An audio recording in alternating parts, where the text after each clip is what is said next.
Ebikolwa by'abatume essuula 21 olunyiriri olusooka okutuuka ku lusembayo.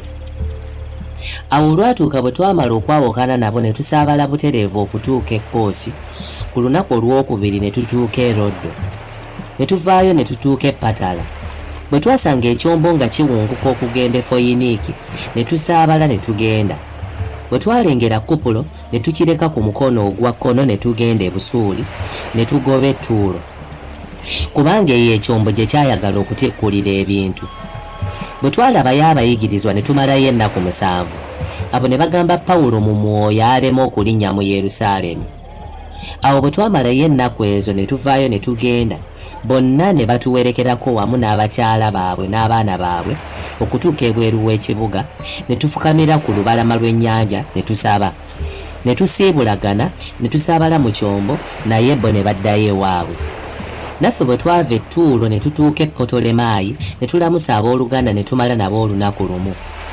Enkeera ne tuvaayo ne tutuuka e Kayisaliya ne tuyingira mu nnyumba ya Filipo omubuulizi w'enjiri, omu ku bali 7 ne tubeera naye. Yalina abaana b'abawala 4 abaali batannafumbirwa nga boogera eby'obunnabbi. Bwe twalwayo ennaku nnyingi, e Buyudaaya n'evaayo omuntu nnabbi erinnya lya Gabo. Najja gye tuli n'addira olukoba lwa Pawulo ne yeesiba amagulu n'emikono gye ng'agamba nti, bw'atyo bw'ayogera Omwoyo Omutukuvu nti Abayudaaya bwe balisiba bwe batyo mu Yerusaalemi omuntu nannyini lukoba luno, balimuwaayo mu mikono gy'Abamawanga. Bwe twawulira ebyo, ffe era n'abantu ab'omu kitundu ekyo ne tumwegayirira aleme okulinnya mu Yerusaalemi. Awo Pawulo n'alyoka addamu nti, mukola ki ekyo? Okukaaba n'okumenya omutima gwange. Kubanga nze seetegese kusibibwa busibibwa era naye n'okufiira mu Yerusaalemi olw'erinnya lya Mukama waffe Yesu. Bwe twalema okumukkirizisa ne tumuleka, ne tugamba nti Mukama waffe kyayagala kikolebwe. Awo oluvannyuma lw'ennaku ezo ne tusitula emigugu gyaffe ne tulinnya e Yerusaalemi. Abamu ku bayigirizwa abaava e Kayisaliya ne bagenda naffe. Bwe twatuuka ne tubeera mu maka ga Munasoni ow'e Kupulo, omu ku bayigirizwa abaasooka. Bwe twatuuka mu Yerusaalemi abooluganda ne batwaniriza n'essanyu lingi nnyo. Ku lunaku olwokubiri Pawulo wamu naffe ne tugenda ewa Yakobo era n'abakadde bonna baaliwo. Bwe yamala okubalamusa n'ababuulira kinnakimu byonna Katonda bye yakola ku baamawanga mu kuweereza kwe. Nabo bwe baawulira ne bagulumiza Katonda ne bamugamba nti, olaba owooluganda, abantu 10,000 abakkiriza mu Buyudaaya, nabo bonna baagala okukwata obutiribiri amateeka. Abo babuulirwa ebigambo byo nti ggwe oyigiriza Abayudaaya bonna abali mu baamawanga okuleka amateeka ga Musa, baleme okukomolanga abaana baabwe newankubadde okutambuliranga mu mpisa z'Ekiyudaaya. Kale kiki ekiba kikolebwa? Awatali kubuusabuusa bajja kutegeera nti ozze. Kale kola nga bwe tukugamba, tulina abasajja 4 abali ku Kiyakiro. Genda nabo otukuzibwe wamu nabo, obasasula ensimbi ez'okumwa emitwe gyabwe. Kale bonna banaategeera ng'ebigambo bye baabuulirwa ku ggwe tebiriimu, naye nga naawe wennyini weegendereza ng'okwata amateeka. Naye ku nsonga z'Abamawanga abakkiriza, twabawandiikira nga tubagamba nti beekuumenga ebintu ebiweebwa eri ebifaananyi n'omusaayi n'ebitugiddwa n'obwenzi.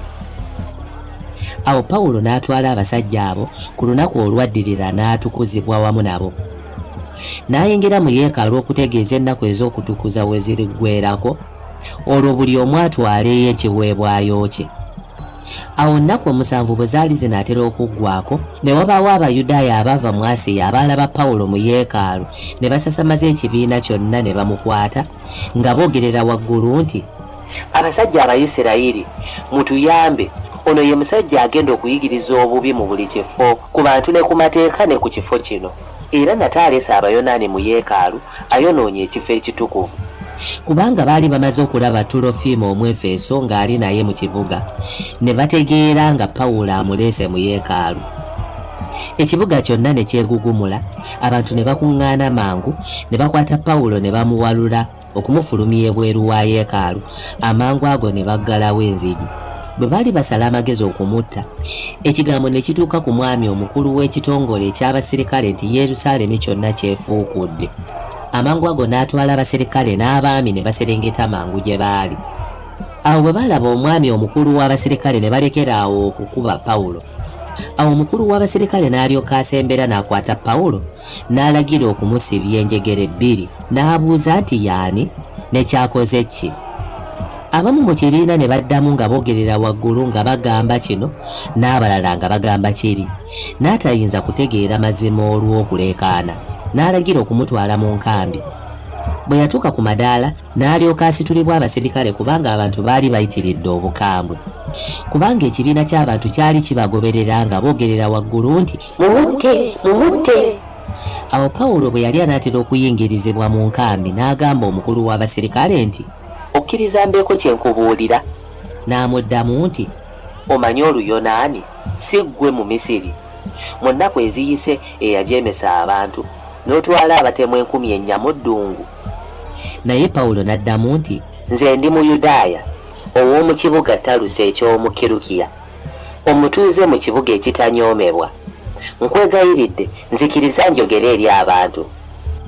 Bwe yamukkiriza, Pawulo n'ayimirira ku madaala n'awenya ku bantu. Bwe baamala okusirikira ddala n'ayogera mu lulimi Olwebbulaniya ng'agamba nti